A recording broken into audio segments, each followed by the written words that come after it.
লেবাননের প্রতিরোধ গোষ্ঠী হিজবুল্লাহ ফিলিস্তিনের উত্তরাঞ্চলে ইসরায়েলি দখলদার স্থানগুলোতে ক্লোজ রেঞ্জ অভিযান পরিচালনা করেছে।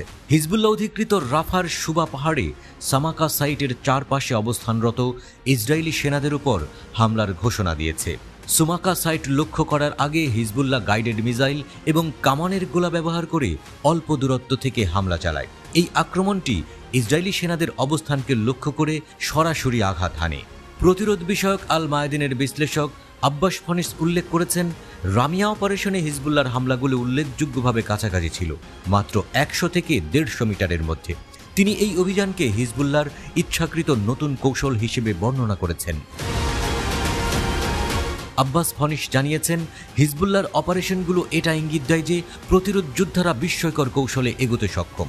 এটি একটি বার্তা হিসেবেও কাজ করে যে হিজবুল্লাহ প্রস্তুত আর দলটিকে সীমান্ত থেকে দূরে ঠেলে দেওয়ার ইসরায়েলি দাবি মিথ্যা। ফনিস উল্লেখ করেছেন, 20 থেকে 26 মে এর মধ্যে হিজবুল্লাহ 76টি সামরিক অভিযান পরিচালনা করেছে, যার মধ্যে 10টি কমান্ড সেন্টার, 4টি সামরিক যান এবং 15টি সেটেলমেন্ট ইউনিট অন্তর্ভুক্ত ছিল। সাবেক ইসরায়েলি প্রধানমন্ত্রী ইৎজাক রাবিনের অফিসের সাবেক মহাপরিচালক শিমন শেবস বলেছেন, ইসরায়েল স্পষ্টতভাবে দখলকৃত আল জলিল হিজবুল্লাহর কাছে হারিয়েছে। তিনি যোগ করেছেন যে সরল সত্যটি অবশ্যই বলতে হবে।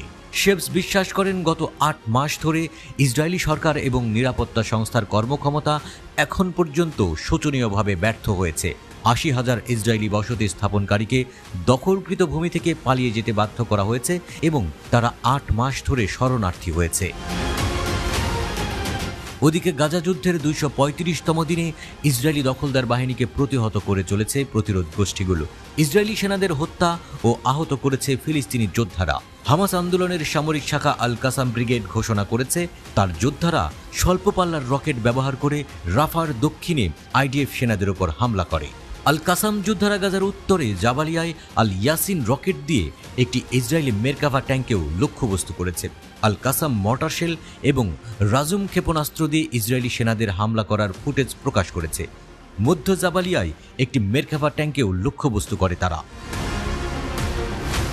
ফিলিস্তিনের সামরিক জিহাদ আন্দোলনের সামরিক শাখা আল কুদস ব্রিগেড উত্তর জাবালিয়ায় মর্টার শেল ব্যবহার করে একটি ইসরায়েলি সেনা সমাবেশ এবং ইসরায়েলি সামরিক যানকে টার্গেট করে।